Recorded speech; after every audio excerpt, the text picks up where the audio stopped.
Welcome to Penrose Learning, where we make understanding easy. In this video, I will explain how to sell a car in GTA 5. Selling vehicles is a fantastic way to earn some extra cash in the game.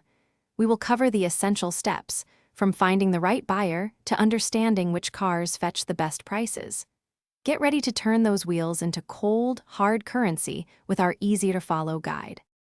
To sell your car, head over to any Los Santos Customs location.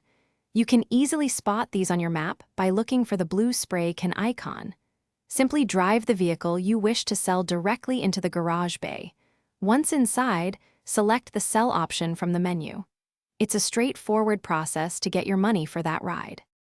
Not all cars are created equal when it comes to selling. You can typically sell most personal vehicles and stolen civilian cars. However, high-end, military, or special mission vehicles are usually unsellable.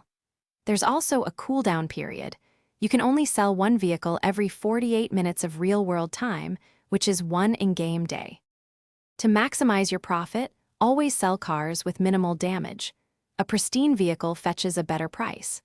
Avoid trying to sell extremely expensive or rare cars, as these are often blocked. Instead, focus on common, moderately priced stolen cars. These are easy to find and provide a consistent income stream, making your selling efforts more efficient and rewarding. Thanks for watching. If this was helpful, leave a like and consider subscribing. See you next time.